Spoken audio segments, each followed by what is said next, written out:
Minggu yang lalu kita sudah sama-sama belajar bagaimana Tuhan menggenapi janjinya. Bagaimana Tuhan memberkati saudara, memberkati saya. Kita sudah lihat dari kehidupan Abraham dan Sarah bahwa janji Tuhan kepada Abraham dan kepada keturunannya. Siapa keturunannya? Saudara dan saya. Alkitab mengatakan barang siapa milik Kristus, ia adalah keturunan Abraham.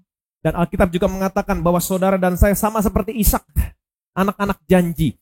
Janji Tuhan diberikan bukan melalui hukum Taurat, tapi janjinya diberikan karena kebenaran berdasarkan iman. Janjinya diberikan karena kasih karunia.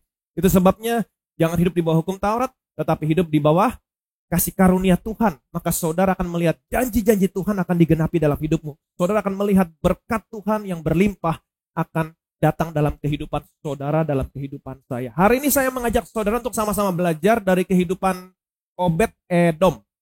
Dari cerita Obed Edom. Alkitab mengatakan Tuhan memberkati Obed Edom dan seisi rumahnya. Kita akan sama-sama belajar bagaimana caranya supaya Tuhan memberkati saudara, memberkati saya, dan seisi rumah saudara, seisi rumah saya. Nah, saya mau saudara mengerti, cerita tentang Obed Edom sangat erat kaitannya dengan cerita tentang Daud. Tentang Daud, Allah berkata bahwa Allah telah menemukan seseorang yang berkenan di hatiku dan yang telah melakukan segala kehendakku. Siapakah dia? Daud. Nah, apa rahasianya sehingga Daud disebut sebagai orang yang berkenan di hatinya Tuhan dan yang melakukan segala kehendaknya Tuhan? Banyak orang yang berkata bahwa Daud disebut sebagai orang yang berkenan di hatinya karena Daud cepat bertobat waktu Daud berzina dengan Batsheba. Ini bukan jawabannya. Saya percaya Daud adalah orang yang cepat bertobat. Tapi waktu Daud berzina dengan Batsheba, peristiwa ini terjadi jauh setelah Daud menjadi raja. Nah, waktu Tuhan berkata, aku telah menemukan seseorang yang bernama Daud. Dia adalah orang yang berkenan di hatiku dan yang melakukan segala kehendakku. Peristiwa ini terjadi jauh sebelum Daud menjadi raja. Ketika dia masih remaja. Jadi ketika dia masih remaja, Tuhan berkata tentang Daud. Dia adalah seorang yang berkenan di hatiku dan yang melakukan segala kehendakku. Apa rahasianya? Perhatikan baik-baik. Waktu Daud dikejar oleh Raja Saul, mau dibunuh, Daud dia bersembunyi dari satu tempat ke tempat yang lain. Dan dia menulis Mazmur ini. Mazmur 132 ayat 1 sampai dengan 5. Nyanyian Siarah. Ingatlah ya Tuhan kepada Daud dan segala penderitaannya. Bagaimana ia telah bersumpah kepada Tuhan, telah bernasar kepada yang maha kuat dari Yakub. Sesungguhnya aku tidak akan membiarkan mataku tidur atau membiarkan kelopak mataku terlelap, sampai aku mendapat tempat untuk Tuhan, kediaman untuk yang maha kuat dari Yakub. Amin. Jadi saudara bisa melihat ketika Daud dikejar oleh Raja Saul, dia lari dari satu tempat ke tempat yang lain. Dia bersembunyi, dia tidak memiliki tempat. Sekalipun dia tidak memiliki tempat, justru dia mencari dan memikirkan tempat untuk Tuhan. Daud berkata, sesungguhnya aku tidak akan masuk ke dalam kemah kediamanku. Aku tidak akan pernah berbaring di ranjang petiduranku. Aku tidak akan membiarkan mataku tertidur. Aku tidak akan membiarkan kelopak mataku terlelap. Sampai aku mendapat tempat untuk Tuhan. Kediaman untuk yang maha kuat dari Yakub. Jadi sekalipun Daud gak punya tempat, dia tidak memikirkan tempat untuk dirinya sendiri. Justru dia memikirkan tempat untuk Tuhan. Itu sebabnya jangan pernah heran kalau Tuhan berkata, aku telah menemukan seseorang, yaitu yang bernama Daud bin Isai, orang yang berkenan di hatiku dan yang melakukan segala kehendakku. Karena Daud memiliki keinginan untuk mencari tempat untuk Tuhan. Nah, saya mau saudara mengerti, kehadiran Tuhan di dalam perjanjian lama dilambangkan oleh tabut perjanjian. Tuhan hadir pada tabut perjanjian. Seperti yang kita sudah pernah pelajari. Daud memiliki keinginan untuk mengembalikan tabut perjanjian ke Yerusalem. Amin. Saudara masih ingat bahwa tabut perjanjian pernah dicuri oleh bangsa Filistin. Kemudian bangsa Filistin membawa tabut perjanjian, memasukkan ke dalam kuil Dagon dan meletakkan di samping patung Dagon. Apa yang terjadi? Keesokan harinya mereka menemukan patung Dagon terjatuh dengan kepala dan kedua tangannya terpenggal. Tabut perjanjian di sini sesungguhnya menggambarkan tentang siapa? Saudara masih ingat peristiwa ketika tentara Romawi datang ke Taman Getsemani ingin menangkap Yesus. Kemudian Yesus bertanya kepada mereka, siapakah yang kau cari? Yesus maju ke depan, sambil maju ke depan dia berkata, akulah dia. Apa yang terjadi? Mereka semua mundur dan mereka semua terjatuh. Dan saya mau kasih tahu sama saudara, Yesus tidak bisa ditangkap. Yesus menyerahkan dirinya. Dan dia tidak bisa dibunuh. Dia menyerahkan nyawanya. Yesus menyerahkan nyawanya, mati buat saudara, buat saya, supaya hari ini saudara dan saya yang percaya sama Yesus, saudara tidak binasa, tetapi beroleh hidup yang kekal. Jadi sesungguhnya tabut perjanjian di sini menggambarkan siapa? Menggambarkan Yesus. Yesus adalah tabut perjanjian yang sesungguhnya. Karena tabut perjanjian begitu banyak menimbulkan masalah untuk bangsa Filistin, orang-orang Filistin memutuskan untuk mengembalikan tabut ini kepada bangsa Israel. Apa yang mereka lakukan? Mereka menempatkan tabut ini di atas sebuah kereta, kemudian mereka mengambil 2 lembu yang menyusui, memasang pada kereta ini, kemudian menarik kereta ini mengikuti jalan raya sampai ke Bet-Shemesh. Kalau saudara baca ceritanya, sampai di Bet-Shemesh, orang-orang di Bet-Shemesh menyampaikan kabar kepada orang-orang di Kiryat Yearim bahwa orang-orang Filistin telah mengembalikan tabut Tuhan. Datanglah kemari, angkutlah tabut ini kepadamu. Kemudian orang-orang dari Kiryat Yearim datang ke Bet-Shemesh, mengangkut tabut Tuhan, dan mereka menaruh di dalam rumah Abinadab, imam besar saat itu, menaruh dalam rumah Abinadab, dan mereka menguduskan salah seorang anak Abinadab yang bernama Eliezer menjaga tabut Tuhan ini. Tabut Tuhan ada di Kiryat Yearim selama 20 tahun. Tabut Tuhan ada di tempat yang bukan semestinya selama 20 tahun. Dengan kata lain, tabut Tuhan terlantar selama 20 tahun. Tidak ada seorang pun yang memiliki hati mengembalikan tabut Tuhan ke Yerusalem. Tidak ada. Bahkan raja pertama orang Israel, siapa namanya? Raja yang pertama? Saul. Saul saat itu ketika dia menjadi raja, dia tidak memiliki hati untuk mengembalikan tabut Tuhan ke Yerusalem. Hanya Daud. Hanya Daud ketika dia masih remaja, sekalipun dia tidak punya tempat, tapi dia memikirkan tempat untuk Tuhan. Daud berkata begini, sesungguhnya aku tidak akan masuk ke dalam kemah kediamanku, tidak akan berbaring di ranjang petiduranku. Sesungguhnya aku tidak akan membiarkan mataku tidur atau membiarkan kelopak mataku terlelap sampai aku mendapat tempat untuk Tuhan, kediaman untuk yang maha kuat dari Yakub. Hanya Daud yang memiliki hati untuk mengembalikan tabut Tuhan ke Yerusalem. Seperti yang tadi saya katakan, tabut Tuhan berbicara tentang siapa? Yesus. Dan Yerusalem merupakan pusat Israel. Ketika Daud memiliki hati mengembalikan tabut Tuhan ke pusatnya Israel, Tuhan berkata, aku telah menemukan Daud, seseorang yang berkenan di hatiku dan yang melakukan segala kehendak. Jadi siapapun saudara, kalau hari ini saudara memiliki hati mengembalikan Yesus sebagai pusat, sebagai center dalam bisnismu, dalam keluargamu, dalam gereja, hanya Yesus yang dibicarakan dalam gereja, hanya Yesus yang dibicarakan dalam rumah tanggamu, dalam pekerjaanmu, hanya Yesus menjadi pusat, maka saya percaya Allah akan berkata hal yang sama seperti Allah berkata Daud, aku telah menemukan seseorang yang berkenan di hatiku. Tuhan akan memberikan karisma sama saudara. Dia akan melimpahkan kebaikannya, dan saya percaya saudara akan melihat berkat-berkat Tuhan tercurah dalam kehidupan. Yang percaya boleh bilang amin. Jadikan Yesus sebagai center. Jadikan Yesus sebagai pusat dalam seluruh area kehidupanmu. Waktu Daud menjadi raja, apa yang pertama kali dia lakukan? Yang pertama kali dia lakukan, dia membawa tabut Tuhan ke Yerusalem. Tetapi Daud melakukan kesalahan. Kenapa? Karena dia membawa tabut ini dengan menaikkan di atas kereta dan menarik dengan lembu. Sama seperti orang Filistin mengembalikan tabut Tuhan. Sama, seharusnya tabut Tuhan diangkut oleh imam di atas bahunya. Ini berbicara tentang meninggikan Tuhan dalam hidupmu. Saudara dan saya harus meninggikan Tuhan dalam hidup saudara, dalam hidup saya. Apa hasilnya ketika Daud melakukan kesalahan? Uza mati. Perhatikan baik-baik. 2 Samuel pasal 6 ayat 3 sampai 7. Mereka menaikkan tabut Allah itu ke dalam kereta yang baru setelah mengangkatnya dari rumah Abinadab yang di atas bukit. Lalu Uza dan Ahio, anak-anak Abinadab, mengantarkan kereta itu. Uza berjalan di samping tabut Allah itu, sedangkan Ahio berjalan di depan tabut itu. Daud dan seluruh kaum Israel menari-nari di hadapan Tuhan dengan sekuat tenaga, diiringi nyanyian, kecapi, gambus, rebana, kelentung, dan ceracap.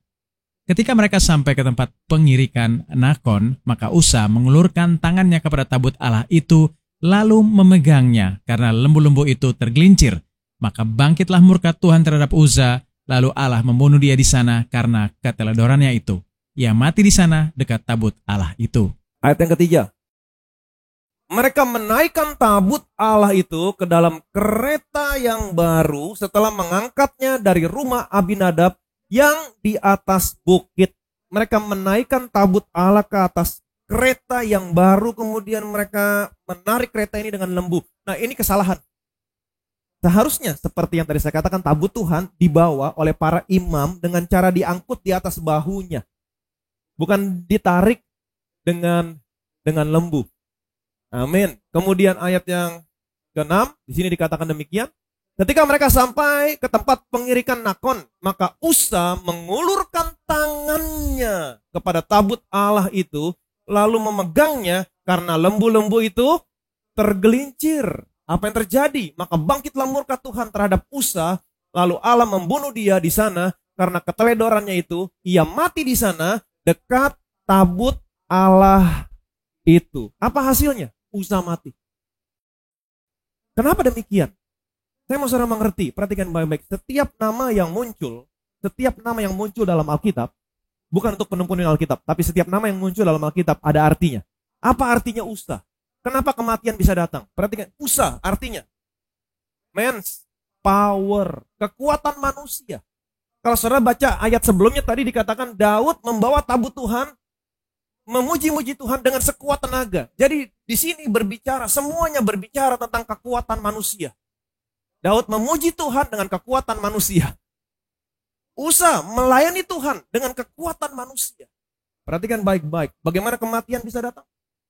Kematian datang bukan karena dosa. Kematian datang karena mengandalkan kekuatan manusia. Banyak orang yang memuji Tuhan mengandalkan kekuatannya. Sama seperti Daud tadi dikatakan, Daud memuji-muji Tuhan dengan kekuatannya, dengan sekuat tenaga. Banyak orang yang membangun pelayanan dengan kekuatannya, dengan kekuatan manusia, bukan dengan kekuatan Tuhan.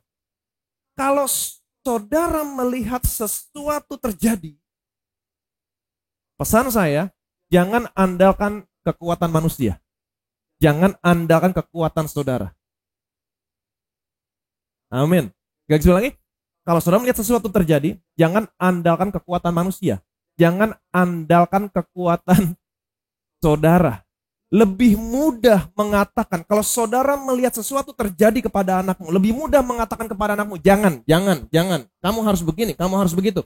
Lebih mudah saudara mengatakan demikian kepada anakmu daripada saudara mundur sejenak, saudara ajak anakmu berdoa. Setelah saudara ajak anakmu berdoa, saudara mengatakan kepada anakmu, dia percaya Tuhan pasti kasih jalan keluar sama kamu. Amin. Jangan andalkan kekuatan kamu, tapi minta pertolongan dari Tuhan.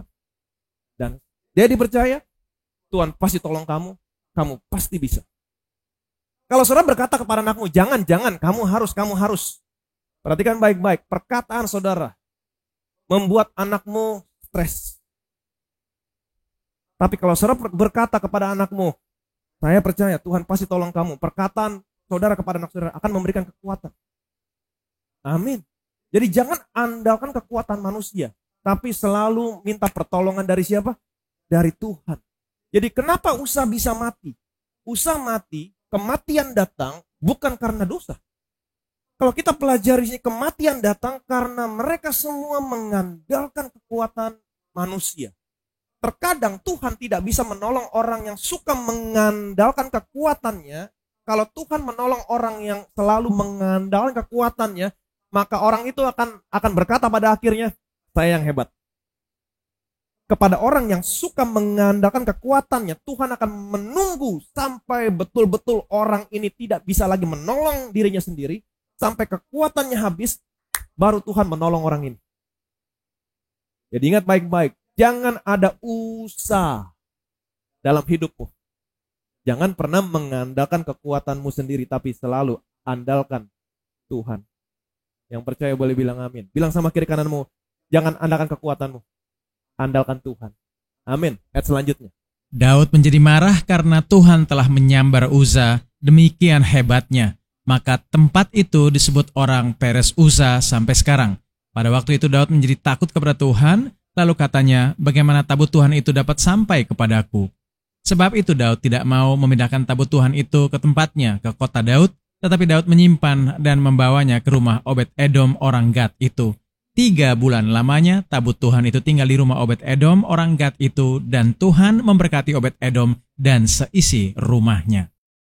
Ketika Daud melihat kejadian ini, Daud berkata, dia menjadi takut dan dia berkata, bagaimana tabut Tuhan dia bisa sampai kepada aku? Sebab itu Daud tidak mau memindahkan tabut Tuhan itu ke tempatnya, ke kota Daud. Tetapi Daud menyimpang dan membawanya kemana? Ke rumah Obed-Edom orang Gad itu. Ingat, Obed-Edom orang Gad itu. 3 bulan lamanya tabut Tuhan itu tinggal di rumah Obed-Edom orang Gad itu. Ada penekanan 2 kali di sini. Bukan hanya sekali, tapi 2 kali. Obed-Edom orang Gad itu. Obed-Edom orang Gad. Kalau penekanan 2 kali, artinya ada sesuatu yang Tuhan mau sampaikan sama saudara. 3 bulan lamanya tabut Tuhan itu tinggal di rumah Obed-Edom orang Gad itu, dan Tuhan memberkati Obed-Edom dan seisi rumahnya. Ketika Daud melihat kejadian Uza mati, Daud menjadi takut dan Daud berkata, bagaimana tabut ini bisa sampai kepadaku? Kemudian dia tidak jadi membawa tabut ini ke kota Daud, dia menyimpang, dia membawa ke rumah Obed-Edom, dan dia tinggalin tabut itu di rumah Obed-Edom 3 bulan lamanya. Dan Alkitab mengatakan Tuhan memberkati Obed-Edom dan seisi rumahnya. Josephus, seorang ahli sejarah bangsa Yahudi. Dia bukan orang Yahudi, dia bukan orang percaya, dia orang Romawi. Tapi dia ahli sejarah bangsa Yahudi kuno. Mengatakan begini, waktu tabut Tuhan sampai di rumah Obed-Edom, Obed-Edom itu orang yang sangat miskin sekali. Tetapi waktu tabut ini tinggal di rumah itu selama 3 bulan, Obed-Edom diberkati luar biasa. Dan saya percaya berkat yang Tuhan berikan kepada Obed-Edom bukan berkat rohani yang tidak terlihat secara fisik, tapi berkat yang Tuhan berikan kepada Obed-Edom, berkat yang jasmani, semua orang bisa melihat. Amin. Ayat 12, perhatikan baik-baik. Diberitahukanlah kepada Raja Daud demikian, Tuhan memberkati seisi rumah Obed-Edom dan segala yang ada padanya, oleh karena tabut Allah itu. Lalu Daud pergi mengangkut tabut Allah itu dari rumah Obed-Edom ke kota Daud dengan sukacita. Diberitahukanlah kepada Raja Daud demikian, Tuhan memberkati seisi rumah Obed-Edom dan segala yang ada padanya, oleh karena tabut Allah itu. Seberapa banyak di antara saudara yang mau mengalami hal yang sama seperti Obed-Edom? Saudara diberkati, segala yang ada padamu diberkati, pekerjaanmu diberkati. Amin. Segala sesuatu yang ada padamu diberkati, anakmu diberkati, studi anakmu diberkati, semua yang ada padamu diberkati. Amin. Seberapa banyak di antara saudara yang mau mengalami hal yang sama seperti Obed-Edom? Nah, pertanyaan saya, 3 bulan lamanya tabut ini ada di rumah Obed-Edom, dan berkat Tuhan tercurah dalam rumah Obed-Edom dan segala yang ada padanya. Pertanyaan saya, selama 3 bulan Daud ada di mana? Alkitab menceritakan Daud sibuk berperang dengan orang Filistin.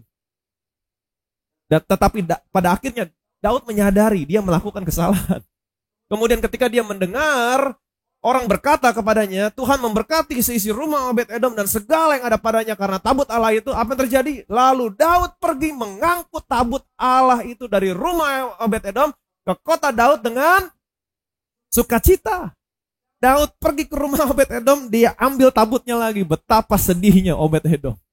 Tapi kalau saudara baca ceritanya terus, saudara akan menemukan Obed-Edom menjadi penjaga pintu tabut Allah di kota Daud. Obed-Edom tidak mau rugi, kemana tabutnya pergi dia ikut. Amin. Ayat berikutnya, perhatikan baik-baik. Apabila pengangkat-pengangkat tabut Tuhan itu melangkah maju 6 langkah, maka ia mengorbankan seekor lembu dan seekor anak lembu gemukan.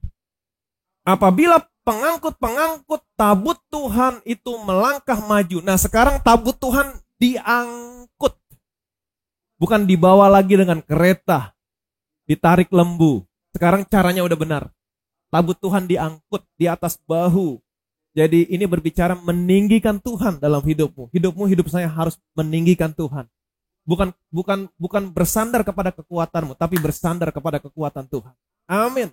Apabila pengangkut tabut Tuhan itu melangkah maju 6 langkah, maka ia mengorbankan seekor lembu dan seekor anak lembu gemukan.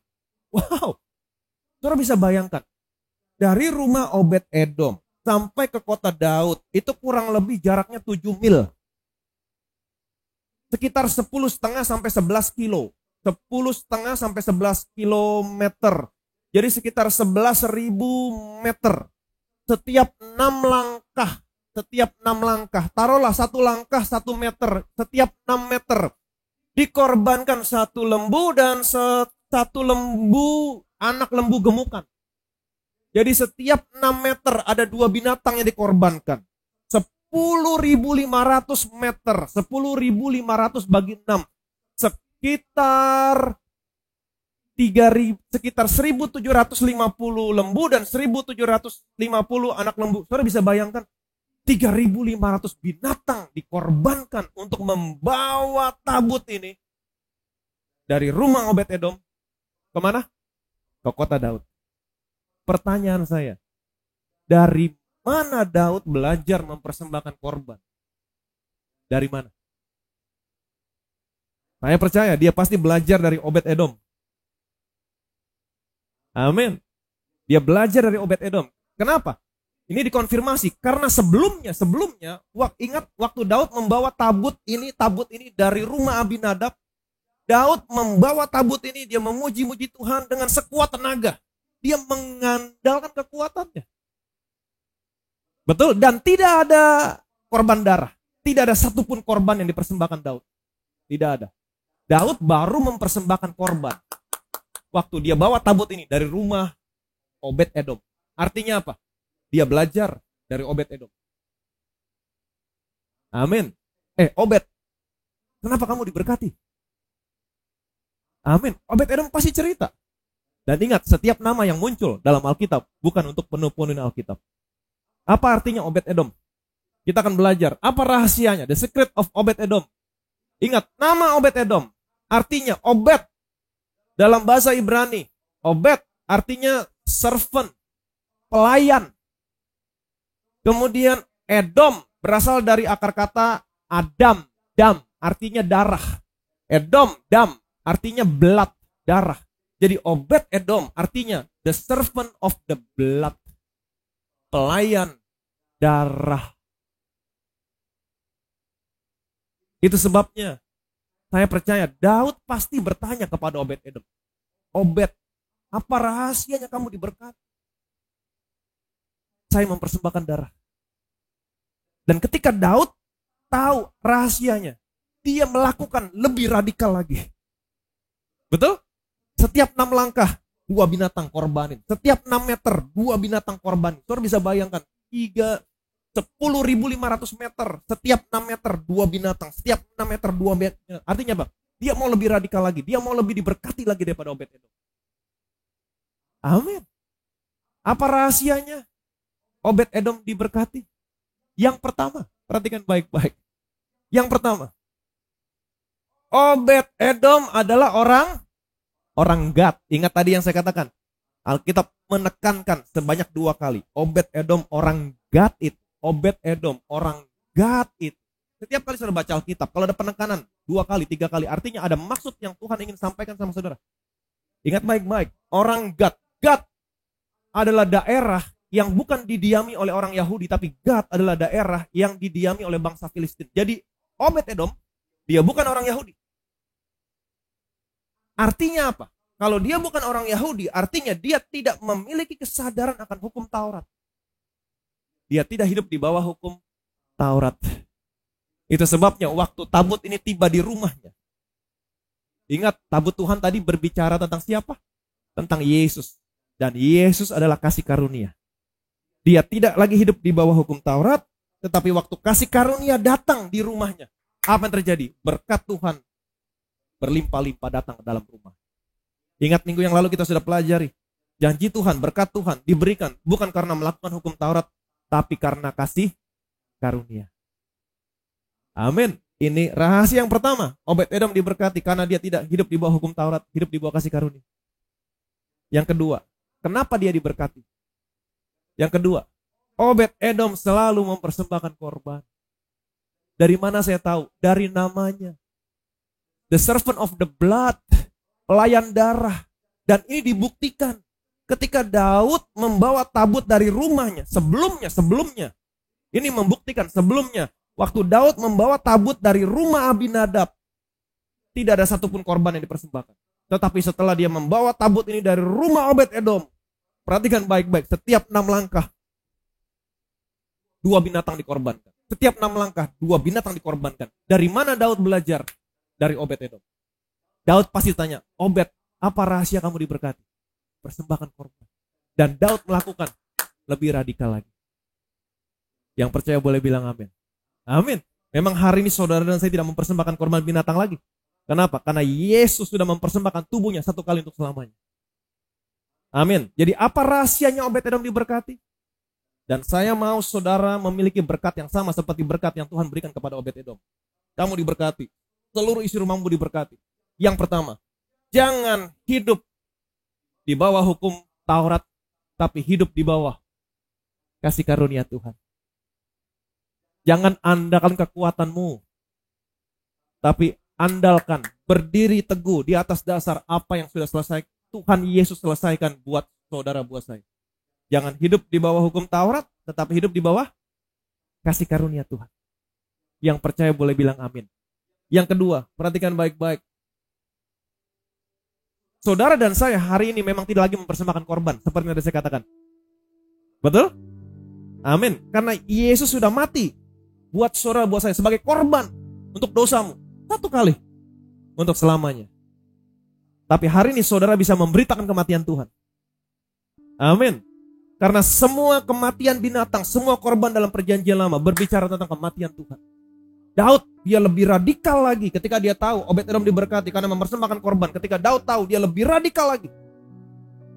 Setiap 6 langkah, 2 binatang. Setiap 6 langkah, 2 binatang. Tapi hari ini, kalau saudara mau diberkati, seperti, bahkan lebih daripada Obed-Edom, lakukan seperti apa yang Daud lakukan. Waktu Daud mempersembahkan korban, dia bawa tabutnya ke Yerusalem. Apa yang terjadi? Daud diberkati. Seluruh kota diberkati, bahkan seluruh negeri diberkati. Amin. Jadi hari ini kita memang tidak lagi mempersembahkan korban, tapi saudara bisa perjamuan kudus. Di tengah-tengah dunia yang sulit seperti sekarang ini, di tengah-tengah dunia yang gelap, maukah saudara lebih radikal lagi melakukan perjamuan kudus? Maukah saudara lebih radikal lagi memberitakan kematian Tuhan? Saya mau kasih tahu sama saudara, waktu saudara angkat roti, angkat anggur, waktu roti dan anggur diangkat, ini merupakan pemandangan yang paling mengerikan buat iblis. Waktu saudara memberitakan kematian Tuhan, ini pemandangan yang mengerikan buat iblis. Dosa dihapus, kutuk dipatahkan, penghukuman ditanggung, kutuk stop. Hanya berkat, kemurahan, kebajikan belaka yang datang dalam kehidupan. Amin. Jadi apa rahasianya Obed-Edom diberkati? Yang pertama, ingat baik-baik. Jadikan Yesus sebagai pusat, sebagai center dalam kehidupan. Jangan lagi hidup di bawah hukum Taurat, tetapi hidup di bawah kasih karunia. Dan ini yang praktikal. Di tengah situasi dunia yang gelap seperti sekarang ini, ingat baik-baik. Beritakan kematian Tuhan. Lebih radikal lagi dalam perjamuan kudus. Ada orang yang perjamuan setahun sekali, sebulan sekali, it is okay. Kalau iman mereka setahun, sebulan sekali. Tapi saya mau saudara lebih radikal lagi. Di tengah dunia yang gelap, di tengah situasi yang sulit, beritakan kematian Tuhan. Dan ketika saudara mengangkat roti, mengangkat anggur di tengah-tengah dunia yang gelap, ini merupakan pemandangan yang mengerikan buat iblis. Seperti yang tadi saya katakan, dosa dihapus, kutuk ditanggung, penghukuman ditanggung, kutuk stop. Dan saya percaya berkat Tuhan, janji Tuhan akan datang berlimpah-limpah dalam hidupmu. Saudara diberkati dan seluruh isi rumahmu diberkati. Yang percaya boleh bilang amin. Jangan hidup di bawah hukum Taurat, hidup di bawah kasih karunia. Lebih radikal lagi memberitakan kematian Tuhan. Dan saya punya kesaksian hari ini. Ada begitu banyak kesaksian yang masuk. Kesaksian dari Ibu Entik, bagaimana dia mau menyaksikan ibu ini diberkati dan seluruh keluarganya diberkati, anak-anaknya diberkati. Shalom. Saya mau membagikan kesaksian bagaimana pemeliharaan Tuhan begitu sempurna buat saya dan keluarga saya. Serta bagaimana Tuhan membukakan pintu-pintu yang baik buat saya dan usaha saya yang saya geluti selama ini. Puji Tuhan, Tuhan Yesus mengaruniakan talenta kepada saya untuk membuat kue yang selama ini saya jalani, terutama pada musim-musim hari raya. Di masa pandemik seperti sekarang ini, di mana banyak usaha yang mengalami keterpurukan, saya pun juga ikut memiliki keraguan. Anak saya yang perempuan menganjurkan kepada saya supaya menjelang hari raya yang lalu, saya tidak perlu menjual kue. Karena menurut anak saya, kue saya mahal harganya. Dan di saat ekonomi sedang susah, pasti akan sulit terjual. Karena biasanya, karena bisa saja tidak ada pembelinya. Tetapi saya terus berusaha untuk tidak menanggapi apa yang anak saya katakan. Karena saya percaya kalau Tuhan Yesus sudah membuka pintu yang baik buat saya, maka tidak ada seorang pun atau keadaan apapun yang bisa menutupnya. Puji Tuhan. Menjelang hari raya, 2 minggu sebelum puasa yang lalu, saya mulai memproduksi kue. Dan saat itu saya mempekerjakan 8 orang. Biasanya hanya 4 orang saja yang saya pekerjakan. Dan dengan tetap beriman, berapapun kue yang saya buat, tidak akan ada yang tersisa sekalipun satu. Saya terus memperkatakan dalam nama Tuhan Yesus, kue saya akan laku terjual dan saya akan mendapatkan keuntungan lebih dari 100 juta. Amin. Oh, puji Tuhan. Puji Tuhan, janjinya digenapi dalam hidup saya. Sebelum hari raya, semua kue yang saya produksi sudah habis, sold out, dan tidak ada satupun yang tersisa. Sampai harus membuat kecewa beberapa customer yang tidak mendapat kue saya karena kehabisan. Tuhan Yesus sungguh dahsyat. Di saat keadaan yang tidak kondusif, ekonomi yang terpuruk, tetapi untuk anak-anaknya, berkat Tuhan Yesus tidak mengenal dan tidak terpengaruh keadaan. Ketika Tuhan memberikan saya hati dan dorongan untuk menabur bagi pekerjaan Tuhan dan juga bagi mereka yang membutuhkan, saya melihat bagaimana Tuhan sendiri yang memelihara hidup saya dan melimpahi saya dengan berkat-berkat-Nya. Puji Tuhan, bahkan saya mendapat keuntungan lebih dari yang saya sebutkan tadi. Tuhan Yesus dahsyat luar biasa. Sekali lagi, di tengah situasi seperti sekarang ini, saya selalu diingatkan oleh khotbah Pastor Ivan untuk selalu mengandalkan Tuhan dalam segala perkara. Andalkan Tuhan dalam segala perkara. Kita sudah lihat tadi, ketika Daud mengangkat tabut dari rumah Abinadab, dia semuanya berbicara kekuatan manusia. Memuji Tuhan dengan kekuatan manusia, usaha melayani Tuhan dengan kekuatan manusia, man's power. Apa yang terjadi? Kematian. Jangan andalkan kekuatan manusia, tapi andalkan kekuatan Tuhan. Amin. Jadi sekali lagi di tengah situasi seperti sekarang ini, saya selalu diingatkan oleh khotbah Pastor Ivan untuk selalu mengandalkan Tuhan dalam segala perkara, mengikut sertakan Tuhan Yesus dalam seluruh aspek kehidupan kita, dalam pelayananmu, dalam pekerjaanmu, dalam rumah tanggamu. Yesus menjadi pusat, menjadi center. Andalkan Tuhan. Anak saya yang laki-laki saat ini sedang mengambil program kuliah di luar negeri, dan pada saat awal pandemi COVID-19 sedang di Jakarta, sehingga belum dapat kembali ke kampus untuk kuliah di luar negeri dan harus stay di Jakarta. Melihat penyertaan Tuhan dalam kehidupannya, amin. Walaupun harus kuliah online dan stay at home, ada banyak job. Justru anaknya menerima job, proyek-proyek pekerjaan yang berdatangan. Amin. Begitu juga dengan anak perempuan saya. Justru di saat harus stay at home, dia mendapat proyek produksi iklan yang produksinya, syutingnya dilakukan di rumah tanpa harus keluar, dan juga produksi beberapa video klip dikerjakan bersama partner bisnisnya, sekalipun pengerjaannya hanya di studio, tapi sungguh semua karena kasih karunia Tuhan. Maka hal-hal baik, pintu-pintu yang baik dibukakan bagi anak-anaknya. Jadi sekali lagi saya ulangi, jangan andalkan kekuatanmu, andalkan kekuatan Tuhan. Jangan hidup di bawah hukum Taurat, tapi hidup di bawah kasih karunia. Dan satu hal yang saya ingatkan, lebih radikal lagi, memberitakan kematian Tuhan di tengah-tengah dunia yang gelap. Maka saudara akan melihat, saudara akan diberkati, seluruh isi rumahmu akan diberkati Tuhan. Diberkatilah saudara. Kami bersyukur Tuhan, segala kemuliaan, segala hormat, segala pujian hanya bagimu. Buat kesaksian-kesaksian yang telah masuk Tuhan, di mana kami bisa melihat bagaimana pemeliharaan Tuhan nyata, berkat-berkat Tuhan nyata untuk setiap anak-anak-Mu Tuhan. Dan kami kembalikan semuanya untuk hormat kemuliaan nama Tuhan. Hanya Engkau yang layak menerima kemuliaan, menerima kehormatan.